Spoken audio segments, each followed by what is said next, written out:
Hello दोस्तों, welcome to उत्तर पाठशाला online study platform.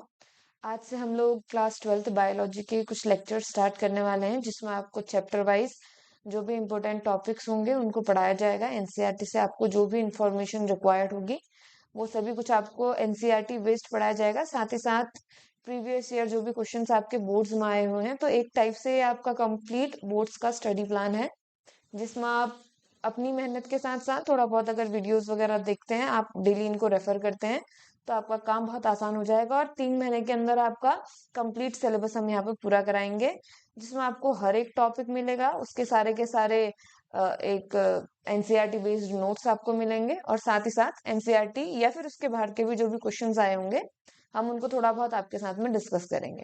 तो सबसे पहले तो आज हम ये स्टडी करते हैं, ये देखते हैं कि हम अपने 3 महीने के अंदर अपना जो इतना बड़ा सिलेबस है इसे कैसे कवर करने का प्लान कर रहे हैं।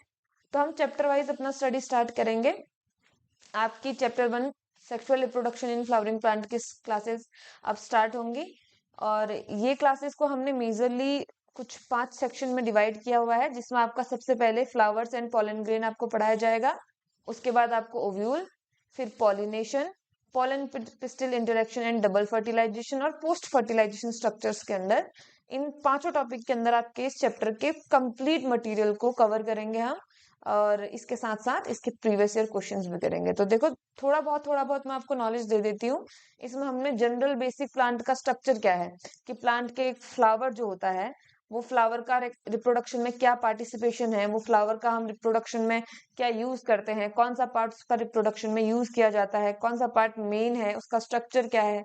उसके अंदर हमारे पास मेल और फीमेल, मेल फीमेल गैमेट क्या है, pollen grain and ovule, male gametophyte and female gametophyte, ये दोनों कैसे डेवलप होते हैं, इससे आपके बहुत इंपॉर्टेंट क्वेश्चन आते हैं। साथ ही साथ इनके ड्राइंग्स भी आपके लिए बहुत ज्यादा इंपॉर्टेंट है। एनसीईआरटी में बनी हुई जितनी भी ड्राइंग्स हैं वो सभी आपके 12th के सीबीएसई बोर्ड के एग्जाम में भी आती है। और अगर आप फर्दर कोई भी बायोलॉजी से रिलेटेड स्टडी करते हैं आगे, फिर चाहे वो आप मेडिकल के फील्ड में जाएं, चाहे आप एमएससी बीएससी करें, या फिर कोई भी और अगर आप बायोलॉजी से रिलेटेड कोर्स करेंगे, तो वहां पर ये सारे ही स्ट्रक्चर आपको और डिटेल में पढ़ने हैं। तो यहाँ थोड़ा बेसिक नॉलेज 12th में दी गई है, वही बेसिक नॉलेज हम एक बेटर अंडरस्टैंडिंग के साथ अपने आगे लेकर के जाएंगे। तो मेल और फीमेल गैमेटोफाइट हमने पढ़ने हैं, जो पॉलन ग्रेन और ओव्यूल है, इनका फॉर्मेशन कैसे होता है, जैसे जो आप माइक्रोस्पोरोजेनेसिस और मेगास्पोरोजेनेसिस 2 टॉपिक के अंदर पढ़ोगे। साथ ही साथ मेल और फीमेल गैमेटोफाइट कैसे एक दूसरे के पास आते हैं, कैसे उनके बीच में फर्टिलाइजेशन की प्रोसेस होती है, दोनों गैमेटोफाइट को एक साथ लाने के लिए कौन सा एक पॉलन पिस्टल इंटरेक्शन का इवेंट है, ये क्या है, इसके अंदर क्या क्या चीजें आने वाली हैं, वो सारी चीजें हम इसी टॉपिक के अंदर पढ़ेंगे। और लास्ट में पोस्ट फर्टिलाइजेशन स्ट्रक्चर्स, जिसमें आप लोग ये पढ़ोगे कि फर्टिलाइजेशन के बाद क्या क्या स्ट्रक्चर्स बनते हैं, एम्ब्रियो कैसे बनता है, सीड कैसे बनता है, ये सारी चीजें आपने इन टॉपिक्स के अंदर पढ़नी है, कि प्लांट के कौन कौन से स्ट्रक्चर सेक्सुअल रिप्रोडक्शन में पार्टिसिपेट कर रहे हैं। तो यही पांचों टॉपिक के अंदर हम क्या करेंगे, अपने पूरे चैप्टर को कवर करेंगे। साथ ही साथ अगर चैप्टर हमारा खत्म हो जाएगा, तो लास्ट दिन हम एक छोटा सा टेस्ट सेशन आप बोल सकते हैं, जिसमें आपको कुछ कुछ क्वेश्चंस दिए जाएंगे, और उन क्वेश्चंस को सॉल्व करने के तरीके मैं आपको बताऊंगी कि कौन से क्वेश्चन को आप किस तरीके से अटेम्प्ट करेंगे। क्योंकि ये बहुत जरूरी होता है, जब भी हम रिटर्न एग्जाम को ही देते हैं, तो उसमें आपने क्या लिखा है उसके साथ साथ ये भी बहुत ज्यादा जरूरी होता है कि आप उसको कैसे लिख रहे हैं, आप उसको कैसे प्रेजेंट कर रहे हैं। तो आपने ज्यादा से ज्यादा फ्लो चार्ट्स बनाने हैं। फ्लो चार्ट बहुत ज्यादा जरूरी हैं, जिनको आप जितना ज्यादा बनाएंगे, आपकी जितनी भी ड्राइंग्स हैं, इनको आप जितना भी ज्यादा बनाएंगे उतना ही ज्यादा ये आपको आपकी स्टडी में क्या करेंगे, हेल्प करेंगे। तो कोशिश करेंगे कि जो भी स्टडी हम करते हैं, जो भी हम पढ़ रहे हैं, वो सारा का सारा किसके बेस पर होगा, हमारे फ्लो चार्ट और डायग्राम्स के बेस पे किया जाएगा, ताकि आगे जा करके अगर आपको कभी भी कोई भी टॉपिक करना है जिसको आप चाहते हैं कि हम बहुत ज्यादा ना लिखें मगर ये समझ भी आ जाए, कम शब्दों में हम अपनी बातों को अगर किसी तरीके से रख सकते हैं, तो वो यही 2 तरीके हैं जिनको यूज करेंगे हम। कम वर्ड्स का यूज करेंगे, लेकिन अपनी बात को सबसे बेटर तरीके से हम एग्जामिनर तक प्रेजेंट कर सकते हैं। और ये बात आपको हमेशा पता होनी चाहिए कि आपको ये सोचते हुए चलना है कि आपने एग्जामिनर को कैसे इम्प्रेस करना है। कम वर्ड्स यूज करने हैं, लेकिन ऐसे यूज करने हैं कि उनको लगे कि आपको टॉपिक की सबसे अच्छी अंडरस्टैंडिंग है। आपको जो की पॉइंट्स होते हैं, की वर्ड्स होते हैं, जैसे मान लीजिए हम पॉलन ग्रेन में बोलेंगे कि जो पॉलन ग्रेन की आउटर मोस्ट कवरिंग है उसको हम एक्साइन बोलते हैं, तो आपने लिखना है कि एक्साइन उसका नाम है, और एग्जाइम काहे की बनी होती है, उसका केमिकल कंपोजिशन क्या है, स्पोरोपोलिन की बनी होती है, तो वो वर्ड लिखना है, उसको अंडरलाइन करना है, ताकि एग्जामिनर को समझ में आए कि आपने खाली शब्द आउटर लेयर और इनर लेयर नहीं पढ़े हैं, बल्कि आप उनके बारे में जानते हैं डिटेल में। फिर चाहे आपको वो चीजें बहुत ज्यादा डिटेल में लिखने की जरूरत नहीं पड़ेगी, बट आपका नॉलेज कितना है वो इससे पता चल जाएगा आपका। ठीक है, ये हो गया हमारे कौन सा first chapter, sexual reproduction in flowering plant. Sexual reproduction in flowering plant chapter के बाद में हमारा सेकंड चैप्टर है ह्यूमन रिप्रोडक्शन।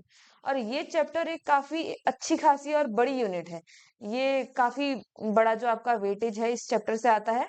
इस चैप्टर से डायरेक्ट डायग्राम्स भी आते हैं, और डायरेक्ट डायग्राम्स के अलावा डायग्राम आपको दिए हुए रहते हैं, उनमें आपको लेबलिंग करनी होती है। डायग्राम के अंदर जितने भी स्ट्रक्चर्स हैं उनके क्या फंक्शन है, क्यों बने हुए हैं वो स्ट्रक्चर्स, कहाँ मेल गैमेट बन रहे हैं, कहाँ फीमेल गैमेट बन रहे हैं, वो सब चीजें पता होनी चाहिए। ये दोनों चैप्टर जो हैं ये लगभग लगभग रिलेटेड हैं, क्योंकि दोनों जगह सेक्सुअल रिप्रोडक्शन की बात हो रही है, तो स्ट्रक्चर्स का काम लगभग सेम है, मगर नाम थोड़ा थोड़ा आपको दोनों जगह फर्क मिलेगा। कुछ बहुत आपको मेजर सिमिलैरिटीज और कुछ बहुत मेजर डिफरेंसेस के साथ ये दोनों चैप्टर आपके कंप्लीट हो सकते हैं आराम से एकदम। इस चैप्टर के अंदर हमने मेजर, इसमें भी हमने 5 हेडिंग्स बनाई हैं, जिसमें हम मेल रिप्रोडक्टिव सिस्टम को पढ़ेंगे। मेल रिप्रोडक्टिव सिस्टम आएगा हमारा इसमें। इसके साथ साथ फीमेल रिप्रोडक्टिव सिस्टम हमने पढ़ना है। मेल रिप्रोडक्टिव सिस्टम में हमने सब कुछ पढ़ना है कि स्ट्रक्चर कैसा है, कैसे बना हुआ है, कौन से स्ट्रक्चर का नाम क्या है, उन सभी के बारे में डायग्राम आपने बनाने सीखने हैं। साथ ही साथ देखिए बच्चों, आप जो भी यहाँ पढ़ते हैं वो तो बहुत अच्छी बात है, लेकिन अगर आप उसको प्रैक्टिस करते हैं, आप उसको रिवाइज करते हैं, 10-15 मिनट लगा करके भी आप उसको रिवाइज कर लेते हैं, तो उसी से आपका काम चल जाना है। बहुत ज्यादा आपको टेंशन लेने की जरूरत नहीं है। आप क्लासेस पढ़िए, क्लासेस के साथ साथ आप अपने रिवीजन पे फोकस कीजिए, क्वेश्चन प्रैक्टिस पे फोकस कीजिए। तो ये मटेरियल आपके बोर्ड्स के लिए भी, एज वेल एज बोर्ड्स में तो आप इससे बहुत अच्छा परसेंटेज गेन कर सकते हैं। देखिए ये अब बाकी आप पे डिपेंड करता है। हम तो ये कहेंगे कि आप इस मटेरियल के अकॉर्डिंग आप 90 आप मार्क्स आप बायोलॉजी में ला सकते हैं, बहुत आराम से ला सकते हैं। बट अब हाँ, ये आप पे डिपेंड करता है कि आप कितनी मेहनत इसके साथ में करते हैं। ठीक है, तो रोज आप जो भी टॉपिक आपको यहाँ पढ़ाए जाते हैं उनको आपने रोज अपने आप से रिवाइज करना है। उनसे रिलेटेड क्वेश्चंस तो आपको मैं प्रोवाइड कर दूंगी। क्वेश्चन की जो स्टडी है वो हम भले चैप्टर खत्म होने के बाद करेंगे, लेकिन हर टॉपिक के क्वेश्चन आपको डेली प्रोवाइड कर दिए जाएंगे। थोड़ा बहुत ओवरव्यू दिया जाएगा, तो उन क्वेश्चंस को प्रैक्टिस करना, उनको लिखना, ये आप स्टार्ट कर दें शुरू से ही। इसके बाद जो हमारा अगला टॉपिक है वो गैमेटोजेनेसिस है। गैमेटोजेनेसिस टॉपिक के अंदर आपको मेल गैमेट्स का फॉर्मेशन कैसे होगा, फीमेल गैमेट का फॉर्मेशन कैसे होगा। देखो ये टॉपिक, ये दोनों ही चैप्टर के लिए इंपॉर्टेंट है। आपके रिप्रोडक्शन इन फ्लावरिंग प्लांट में भी गैमेटोजेनेसिस के क्वेश्चंस आते हैं, और ह्यूमन रिप्रोडक्शन में भी गैमेटोजेनेसिस के क्वेश्चंस आते हैं। दोनों में आपका म्यूसिस डिवीजन को आपने एक्सप्लेन करना है, क्या क्या स्टेप्स होते हैं, कैसे मेल गैमेट बनता है, कहाँ मेल गैमेट बनता है, कैसे फीमेल गैमेट बनता है, और कहाँ फीमेल गैमेट बनता है। ये सारे क्वेश्चन शॉर्ट आंसर और लॉन्ग आंसर और वेरी लॉन्ग आंसर सारे टाइप के क्वेश्चंस में आते हैं। तो टॉपिक्स तो वही हैं, मगर आपको उनको अटेम्प्ट करना सीखना है। इसके बाद हम लोग पढ़ेंगे मेंस्ट्रुअल साइकिल एंड फर्टिलाइजेशन। देखो ये दोनों टॉपिक्स सेपरेट भी हैं और एक दूसरे से कोरिलेटेड भी हैं, क्योंकि दोनों ही के अंदर फीमेल रिप्रोडक्टिव पार्ट में आपको क्या क्या इवेंट हो रहे हैं वो आपको स्टडी करना है। तो ये दोनों ही चैप्टर, ये दोनों ही टॉपिक आपके लिए इंपॉर्टेंट है। मेंस्ट्रुअल साइकिल से एक ना एक क्वेश्चन आपका हर सेशन में, हर पेपर में बन ही जाता है, हर साल बन जाता है। साथ ही साथ फर्टिलाइजेशन और डबल फर्टिलाइजेशन, यहाँ फर्टिलाइजेशन और यहाँ डबल फर्टिलाइजेशन, ये दोनों ही कॉमन क्वेश्चन हैं जो बार बार आपके बोर्ड के पेपर में पूछे जाते हैं। तो इन दोनों पे खास ध्यान देना है। इसके बाद इम्प्लांटेशन। इम्प्लांटेशन क्या होता है बच्चों, जो फर्टिलाइजेशन होने के बाद जाइगोट बनेगा। देखो मेल और फीमेल गैमेट जब मिल जाएंगे तो इनके मिलने के बाद जाइगोट बनेगा। तो ये जाइगोट फीमेल रिप्रोडक्टिव सिस्टम में कहाँ जाके इम्प्लांट हो रहा है, कहाँ जाकर के चिपक रहा है दीवार में, उसको इम्प्लांटेशन बोलते हैं। उसके बाद क्या क्या हो रहा है, कैसे डेवलपमेंट हो रहा है, जो हमारा एम्ब्रियो है वो कैसे बन रहा है। उसके बाद पार्चुरेशन। पार्चुरेशन का मतलब होता है, कॉमनली डिलीवरी बोलते हैं हम, बच्चे का बॉडी से बाहर आना। तो ये सारे ही टॉपिक हम एक साथ पढ़ेंगे, और इन 5 टॉपिक के अंदर हमारा ये मेल रिप्रोडक्टिव सिस्टम, या फिर हम बोले ह्यूमन रिप्रोडक्शन का चैप्टर क्या होगा, कंप्लीट हो जाएगा। तो आपने ये ध्यान दे करके पढ़ना है। इसके बाद जो हमारा अगला चैप्टर है ये है रिप्रोडक्टिव हेल्थ। देखिए ह्यूमन रिप्रोडक्शन से ही रिलेटेड ये भी चैप्टर है। इसके अंदर आप ये जो ह्यूमन रिप्रोडक्शन के आउटकम्स देखने वाले हैं, कि ह्यूमन रिप्रोडक्शन के अंदर तो आप अपनी प्रोसेसेस देखेंगे, आप बॉडी स्ट्रक्चर्स देखेंगे।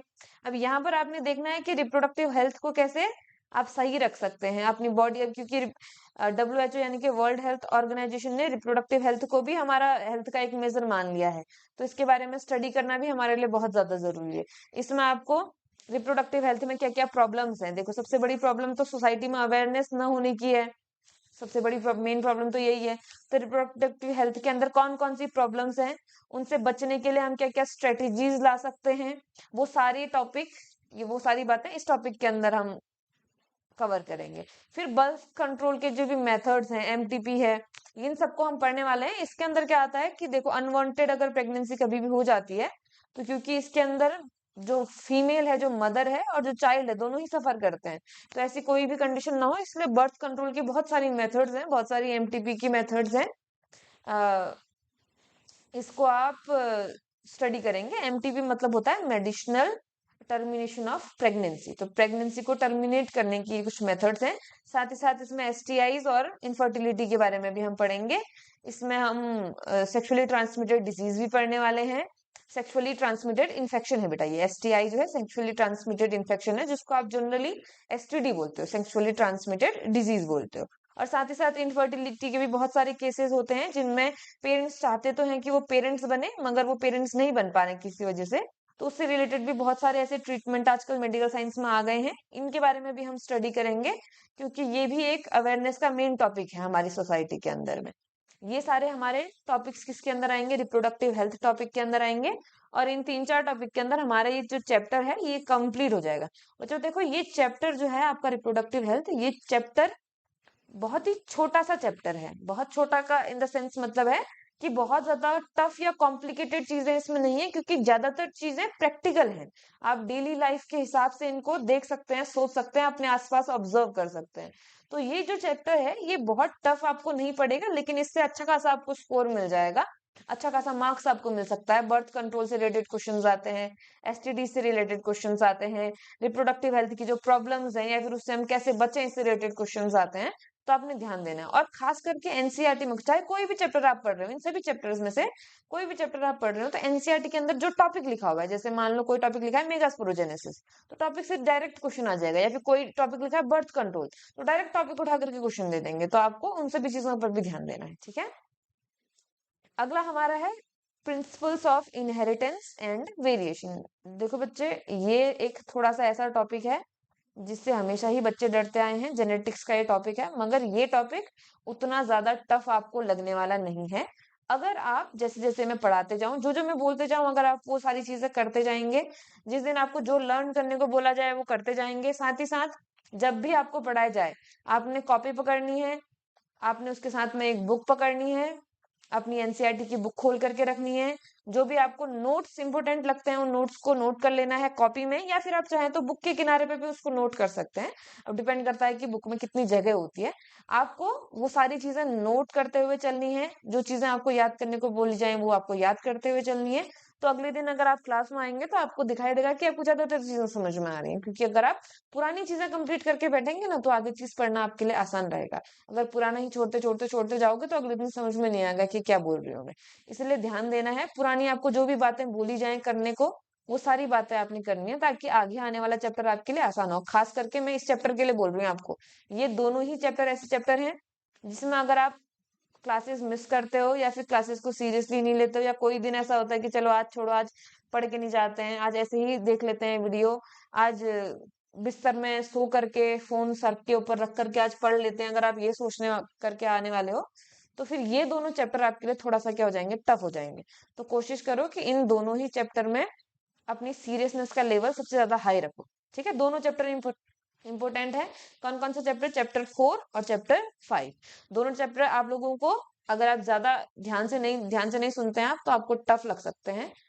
तो इसीलिए बेटर रहेगा कि आप शुरुआत से ही इन चैप्टर्स पे विशेष ध्यान दें, और जितनी भी बातें बोली जाएं वो सारी की सारे करें। तो ये जो हमारा principle of inheritance and variation chapter है, जिसको हम जनरली जेनेटिक्स बोल देते हैं, इसी चैप्टर को जेनेटिक्स बोला जाता है बेटा, इसी को जेनेटिक्स बोलते हैं। और सुनते हैं हम जेनेटिक्स बड़ी टफ है, जेनेटिक्स बिल्कुल टफ नहीं, बहुत अच्छी जेनेटिक्स है। सबसे पहले तो हमारे मेंडल भाई साहब आए, इन्होंने कुछ लॉज दिए हैं, law of dominance, law of individual assortment वगैरह वगैरह, 4-5 लॉ इनके हमने पढ़ने हैं। वन जीन इनहेरिटेंस पढ़ना है कि एक ही जीन होता है तो वो कैसे इनहेरिट करता है, दो जीन होते हैं तो वो कैसे इनहेरिट करते हैं। इसमें आपने मोनो हाइब्रिड क्रॉस और डाई हाइब्रिड क्रॉस पढ़ने हैं। अब जिसने चैप्टर थोड़ा बहुत सुना है, देखो अब तो बोर्ड आने वाले हैं थोड़े टाइम में, तो थोड़ा बहुत चैप्टर तो आप लोगों ने सुन ही रखा होगा, तो वो थोड़ा बहुत चैप्टर अगर आपने सुना है तो one gene, two gene, monohybrid, dihybrid, ये बातें समझ में आ रही होंगी आपको। इसके बाद क्रोमोसोमल थ्योरी ऑफ इनहेरिटेंस पढ़ना है हमने, ये थ्योरी छोड़ देते हैं आप लोग, इसको ध्यान से पढ़ना है।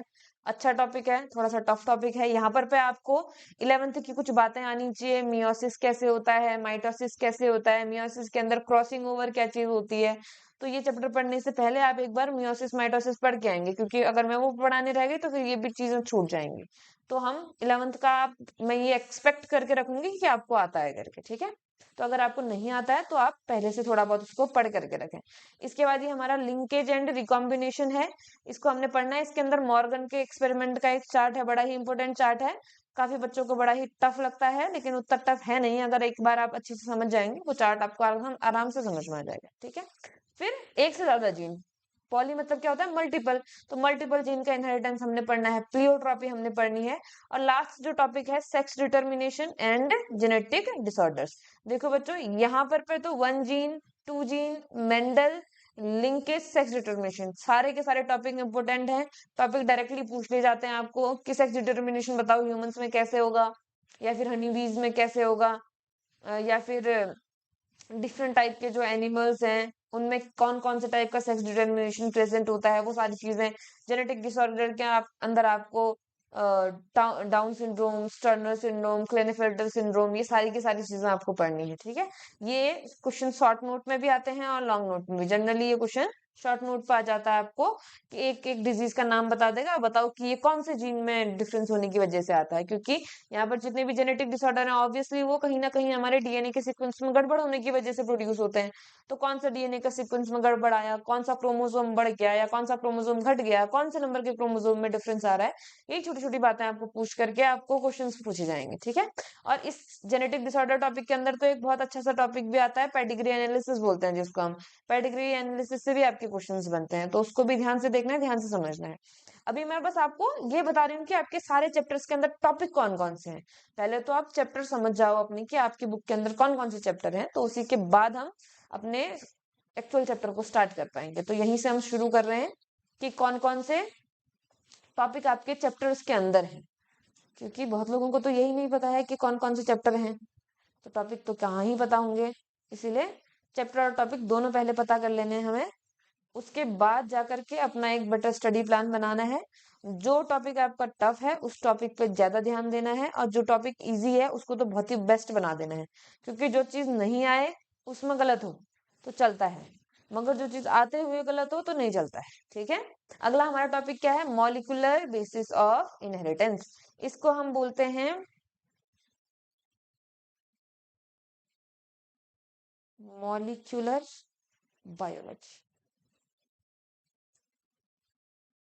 मॉलिक्यूलर बायोलॉजी के अंदर आपको क्या क्या चीजें पढ़नी है, सिंपल है। आपने पढ़ना है डीएनए, आपने पढ़ना है आरएनए, और आपने पढ़ना है प्रोटीन। इन्हीं तीन चीजों का बनना, टूटना, यही सारी चीजें। खासकर यहाँ पर तो आपने सिर्फ बनना है कि डीएनए किससे बना होता है, डीएनए का क्या स्ट्रक्चर है, डीएनए की पैकेजिंग कैसे होती है। देखो हमारा डीएनए बहुत लंबा है, वो हमारे छोटे से न्यूक्लियस में आ गया है, तो कैसे आ गया, क्या पैकेजिंग होती है डीएनए की। हमारा जो जेनेटिक मटेरियल है वो डीएनए ही था, ये कैसे पता चला हमको। हम हमारा जेनेटिक मटेरियल आरएनए भी तो हो सकता था, या तो प्रोटीन भी हो सकता था, या तो कार्बोहाइड्रेट भी हो सकता था। लेकिन डीएनए ही को क्यों हम अपना जेनेटिक मटेरियल मानते हैं। अब ये तो हम खाली ऐसे बोल नहीं सकते कि हमारे मन में आया डीएनए जेनेटिक मटेरियल और बोल दिया। उसके लिए कुछ एक्सपेरिमेंट किए गए हैं, उन एक्सपेरिमेंट से क्वेश्चंस आते हैं, जैसे हर्षे का चेस का एक्सपेरिमेंट है, बैक्टीरियोफेज का एक्सपेरिमेंट है। ये सारे एक्सपेरिमेंट आपने पढ़ने पड़ेंगे। इसके बाद आता है आपका मेन चीजें, जैसे हमारा डीएनए रेप्लिकेशन, ट्रांसक्रिप्शन और ट्रांसलेशन। ये तीनों ही जो प्रोसेस हैं, ये तीनों प्रोसेस सेंट्रल डोग्मा के अंदर आती हैं। तो ये दो तीनों की तीनों प्रोसेस आपके लिए इंपॉर्टेंट है। इसके अंदर कौन कौन से एंजाइम वर्क करते हैं, क्या इसकी मैकेनिज्म है, कैसे कैसे ये प्रोसेस होती है, इसके बारे में आपने थोड़ा ध्यान दे करके पढ़ना और समझना है। कोशिश करेंगे हम, अगर कहीं हमें बीच बीच में एनिमेशन दिखाने का आपको मौका मिलेगा तो एनिमेशन भी दिखाएंगे। साथ ही साथ जेनेटिक कोड है बेटा, इसकी एक बढ़िया टेबल बनी हुई है एनसीईआरटी में, तो वो टेबल हमने याद करनी पड़ेगी। जेनेटिक कोड की टेबल हमने याद करनी है। बहुत ज्यादा टेंशन नहीं लेना, बहुत ईजी है इसको याद करना। कुछ कुछ डेली याद करेंगे। 4 लाइन्स हैं तो 4 लाइन में से एक लाइन एक दिन याद करा, दूसरे दिन दूसरे दिन याद करा, तीसरे तीसरे दिन और चौथी चौथी दिन, ऐसे करके पूरी टेबल याद याद हो जाएगी। अगर आप पूरा सोचेंगे एक साथ पढ़ें तो खिचड़ी हो जाएगी वो सारी, ठीक। तो एक एक करके याद करेंगे तो बहुत आराम से हमें याद हो जाएगा। लास्ट में ये कुछ अप्लाइड प्रोजेक्ट है, मॉलिक्यूलर बेसिस के अप्लाइड प्रोजेक्ट, जैसे ह्यूमन जीनोम प्रोजेक्ट, ह्यूमन का जीनोम कैसे पता किया था, क्या प्रोसेस रही थी। या फिर डीएनए फिंगरप्रिंटिंग। अब डीएनए फिंगरप्रिंटिंग क्या, डीएनए का फिंगरप्रिंट तो लेटर नहीं है, डीएनए फिंगरप्रिंटिंग है डीएनए के न्यूक्लियोटाइड के मदद से किसी को पहचानना। फिंगरप्रिंटिंग क्या होता है, किसी का पहचान करने का मेथड। लेकिन यहाँ पर हम किसका इस्तेमाल कर रहे हैं, डीएनए का इस्तेमाल कर रहे हैं। किसके लिए, किसी को पहचानने के लिए। जैसे अगर मुझे कंफर्म करना है कि मेरे पास एक सैंपल है, एक सेल है, और मैं कंफर्म करना चाहती हूँ कि ये सेल आपकी ही है कि या नहीं है, तो उसके लिए मैं क्या करूंगी, अब वहां पर तो हम फिंगरप्रिंटिंग यूज नहीं कर सकते, तो हम क्या करेंगे, सेल में से डीएनए एक्सट्रैक्ट करेंगे और आपके डीएनए से मैच करेंगे। अगर मैच हो गया तो ये इंसान आप ही हैं, अगर मैच नहीं हुआ तो ये इंसान आप नहीं है। तो इससे हम क्या कर रहे हैं, ये मदद कर रहा है हमें पहचानने में कि जो हम इंसान को सोच रहे हैं कि वही है कि नहीं है। बहुत सारे इसके यूज हैं। पेरेंट, सच्चे बायोलॉजिकल पेरेंट कौन है कौन नहीं है, इसको पता करने के लिए किया जाता है। कई सारे क्रिमिनल केसेस में इसका इस्तेमाल किया जाता है, फोरेंसिक साइंस में इसका इस्तेमाल किया जाता है, डिफरेंट ऑर्गेनिज्म के जीनोम का पता करने में इसका इस्तेमाल किया जाता है। देखिए, हमें पता चला कि हमारे पास 2 ऑर्गेनिज्म है, हमारे पास पे किसी एक अननोन ऑर्गेनिज्म का कोई सैंपल मिल गया, हमें सेल मिल गई या कोई भी ऐसा फॉसिल मिल गया जिसके अंदर हम कहीं से कोई ऐसा मटेरियल मिल रहा है जिसमें हम उसका डीएनए एक्सट्रैक्ट कर सकते हैं। तो हम क्या करेंगे, उसके डीएनए को ऑर्गेनिज्म के साथ में क्या करेंगे, मैच करेंगे, तो हमें पता चल जाएगा कि ये ह्यूमन था कि डॉग था कि कैट था, क्या था। तो ऐसे भी बहुत सारे केसेस होते हैं जहां पर हम जेनेटिक इंजीनियरिंग का क्या करते हैं, ये सॉरी डीएनए फिंगरप्रिंटिंग का इस्तेमाल करते हैं, ठीक है। अगला क्या है हमारा टॉपिक, अगला हमारा टॉपिक है इवोल्यूशन। इवोल्यूशन के अंदर हमने पहले तो इवोल्यूशन यूनिवर्स का कैसे हुआ, फिर अर्थ का कैसे हुआ, फिर अर्थ में अलग अलग ऑर्गेनिजम्स का कैसे हुआ, वो सारी चीजें पढ़नी है। लास्ट में हम ह्यूमन तक पहुंचेंगे। देखो, सबसे पहले क्या है, origin of life and theories of evolution, कि लाइफ का ओरिजिन कैसे हुआ, अर्थ में कैसे ओरिजिन हुआ। अब देखिए, लाइफ का ओरिजिन तो millions of billions of year ago हुआ है, 20 बिलियन ईयर अगो हुआ है। तो हम तब तो जा करके देख नहीं सकते हैं कि क्या हुआ था। तो उसके लिए हमारे पास कोई ऐसे वीडियो रिकॉर्डिंग तो है नहीं, तो हम क्या करते हैं, कुछ बायोलॉजिकल इवोल्यूशन के एविडेंसेस के बेसिस पर हम बोलते हैं कि ऐसा हुआ होगा, ऐसा हुआ होगा। ये सारी क्या हम देते हैं, थ्योरीज देते हैं। तो इवोल्यूशन की जो भी कॉन्सेप्ट है वो थ्योरी और प्रैक्टिकल के पे बेस्ड है।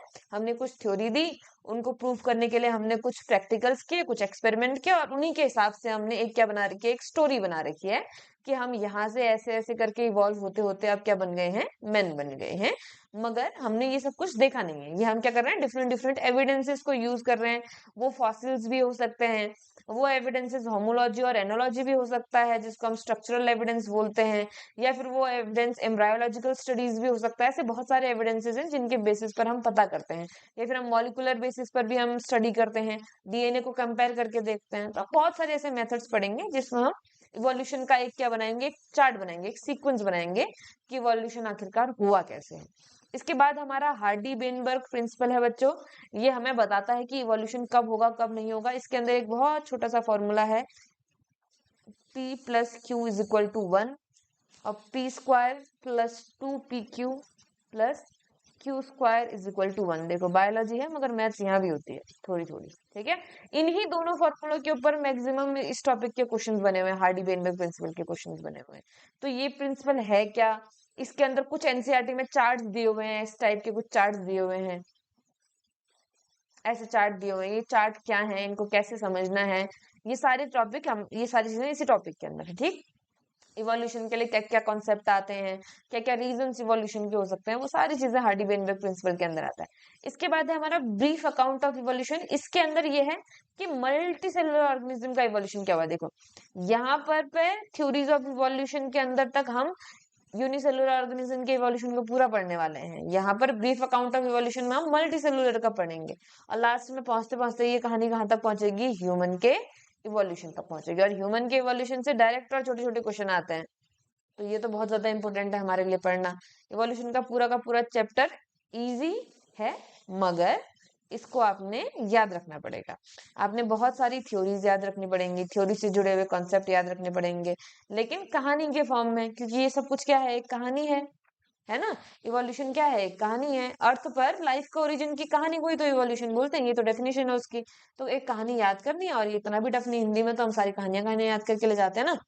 तो ये बहुत ही इजी आपके लिए पड़ेगा अगर आप कहानी के फॉर्म में ही इसको समझने की कोशिश करेंगे। तो अगला है हमारा ह्यूमन हेल्थ एंड डिजीज, की ह्यूमन की हेल्थ को कौन कौन सी चीजें अफेक्ट करती हैं, क्या क्या डिजीज होती हैं, डिजीज को कॉज करने वाले क्या एजेंट्स हैं, उससे हम कैसे बच सकते हैं, ये सारी चीजें हम यहाँ पढ़ने वाले। देखो, सबसे पहले तो कुछ कॉमन डिजीज के बारे में हम पढ़ेंगे, वो डिजीज कैसे फैलती हैं। जैसे हमारे पास में यहाँ पर एक प्लाज्मोडियम का लाइफ साइकिल दिया गया है, तो वो लाइफ साइकिल हमने पढ़ना, वो लाइफ साइकिल बनाने को आता है। ऐसे बहुत सारी डिजीज हैं। कुछ इम्यूनिटी के बारे में भी पढ़ेंगे कि इम्यूनिटी क्या होती है, क्या एक्टिव इम्यूनिटी है, क्या पैसिव इम्यूनिटी है, क्या इनबॉर्न इम्यूनिटी है, क्या एक्वायर्ड इम्यूनिटी है, वो सारी चीजें हम पढ़ेंगे। AIDS, cancer, drug and alcohol abuse पढ़ेंगे, और ड्रग एंड अल्कोहल अब्यूज का एडोलेसेंट पे क्या इफेक्ट है। देखो, ये इफेक्ट बेटा बच्चों पर है, कि जो एडोलेसेंट एज होती है हमारी, जिसको हम बोलते हैं, ना ही ये अडल्ट है ना ही ये चाइल्ड है, ये एडोलेसेंट एज है, एक टीन एज बोला जाता है जिसे जनरली। तो ये टीन एज में अल्कोहल और ड्रग्स का कंजम्पशन क्योंकि बहुत बढ़ गया सोसाइटी में, तो उसके लिए अवेयरनेस फैलाने के लिए हमारे बुक में ही एक चैप्टर दिया गया है कि इसके क्या क्या इफेक्ट होते हैं, ताकि अगर बच्चे पढ़ेंगे तो समझ जाएंगे कि ये हमारी बॉडी के लिए कितना बुरा है और इससे हमें दूर क्यों रहना चाहिए। तो इसलिए ये चैप्टर, ये टॉपिक भी हमारे काफी इंपोर्टेंट है। लास्ट में हमारे कुछ कुछ चैप्टर हैं, ये चैप्टर इजी हैं और छोटे हैं, ज्यादा बड़े नहीं है।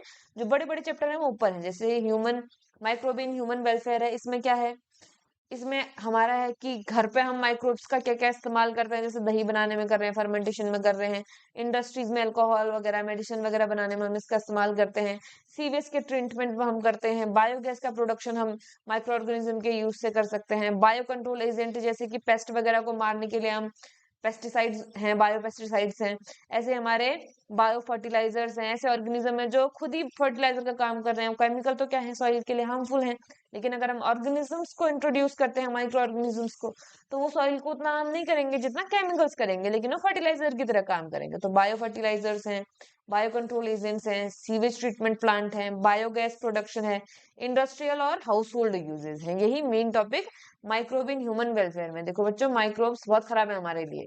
कहाँ कहाँ खराब है, यहाँ यहाँ खराब है। देखो कहाँ, एक ह्यूमन हेल्थ एंड डिजीज में खराब है, एक रिप्रोडक्टिव हेल्थ में खराब है, लेकिन इस micro in human welfare chapter में क्या है, ये हमारे लिए बहुत ही अच्छे हैं, हमारे बहुत सारे काम इनकी वजह से आसान हो जाते हैं।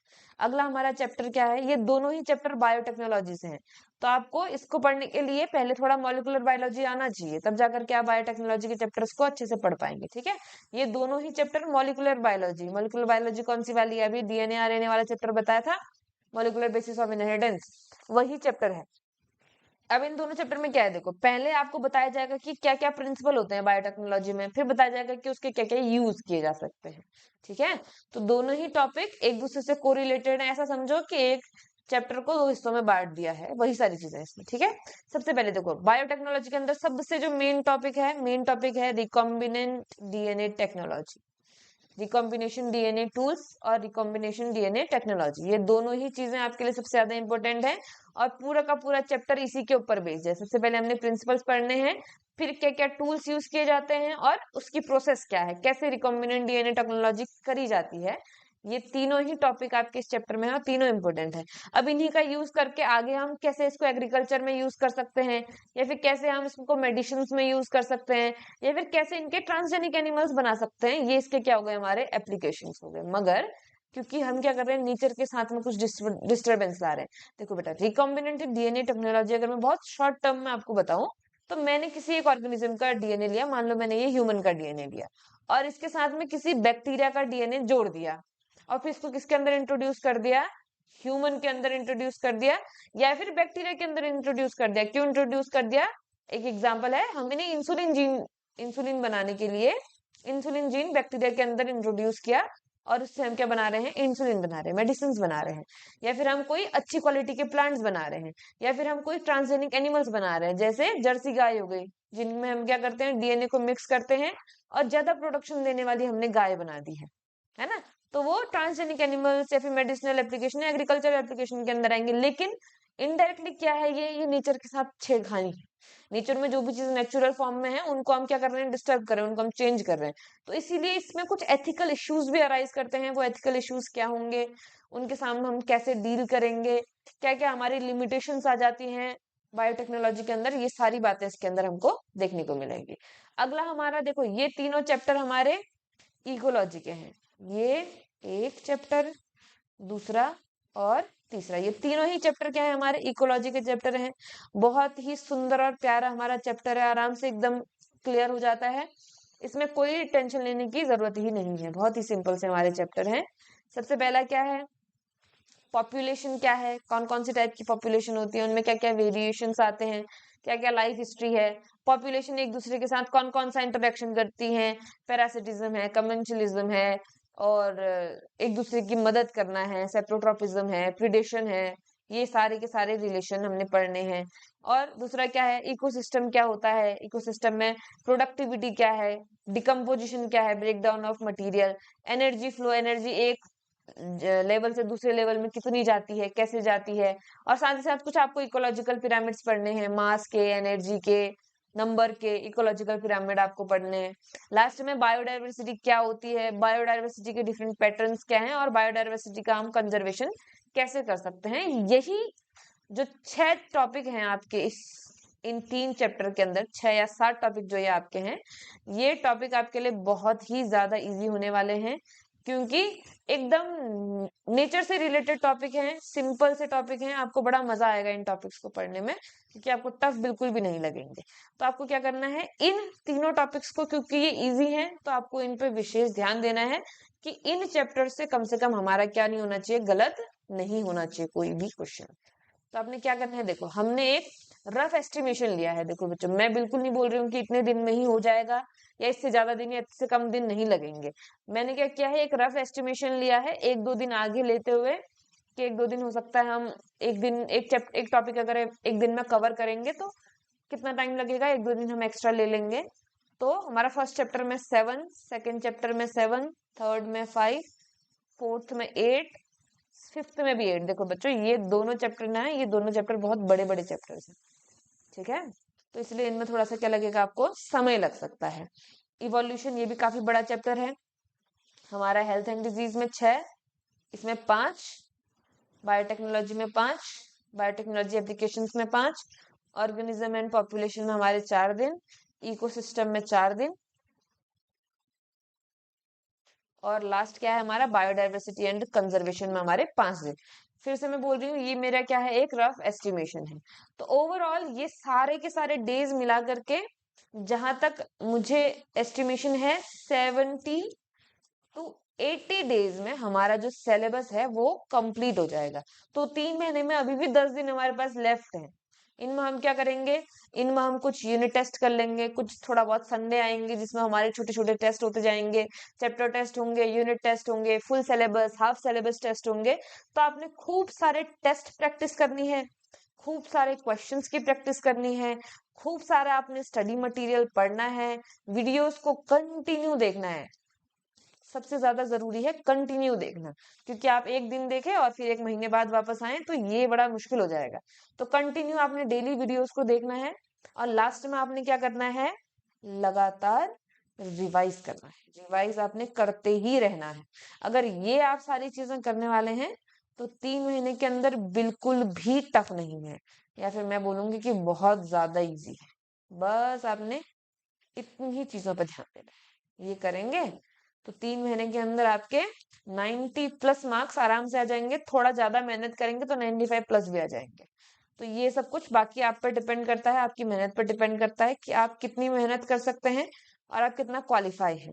अगर आपको यही सारी चीजें, देखो बच्चों अब 3 ही महीने हैं, तो हम पूरा पढ़ेंगे मगर हमारी स्टडी की कुछ क्या रहेंगी, लिमिटेशंस रहेंगी। हम बहुत ज्यादा डीप नहीं पढ़ पाएंगे, हम उतना ही पढ़ेंगे जितना हमारे बोर्ड्स के लिए रिक्वायर्ड रहेगा। इसीलिए अगर आप में से कोई भी ऐसा है जो चाहता है कि हम ऑफलाइन क्लासेस में ये पढ़ें, इन सारी सभी चीजों को थोड़ा सा और डिटेल में जाने, क्लास में बैठ करके इनकी स्टडी प्रैक्टिस करेंगे, तो आप लोग इन सभी चीजों की ऑफलाइन क्लासेस के लिए अल्फा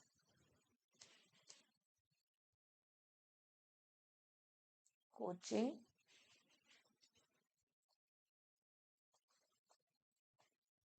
इंस्टीट्यूट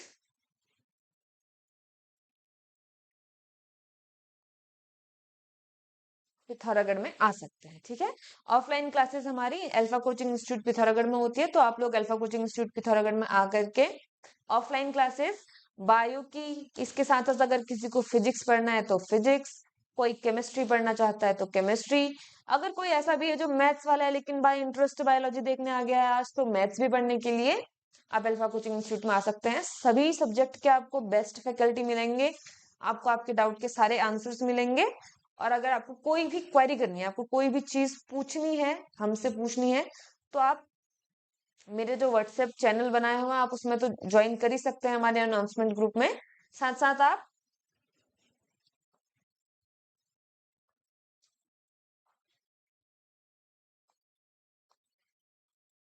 इस नंबर पे, ये नंबर थोड़ा सा ब्लर दिखाई दे रहा है, हम इसको क्या कर देते हैं, हाईलाइट कर देते हैं। हाईलाइट का ब्रश भी छोटा है। एक काम करते हैं, दोबारा ही लिख लेते हैं। ठीक है, 7900030418। आप इस नंबर पे कॉल या व्हाट्सएप के थ्रू कांटेक्ट कर सकते हैं, तो आपको जो भी इंफॉर्मेशन बाकी चाहिए है क्लासेस से, ऑनलाइन या ऑफलाइन किसी भी क्लासेस के रिगार्डिंग अगर आपको कोई भी इंफॉर्मेशन चाहिए तो वो मैं क्या करूंगी, आपको भेज दूंगी।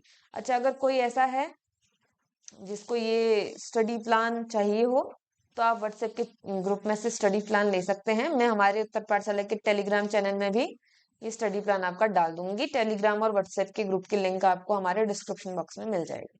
तो हम लोग अभी sexual reproduction in flowering plant कल से चैप्टर स्टार्ट करेंगे, तो कल से मिलते हैं। सभी लोग आप कॉपी किताब ले करके और टाइम से अपनी क्लास के लिए बैठ जाएंगे। ओके बच्चों।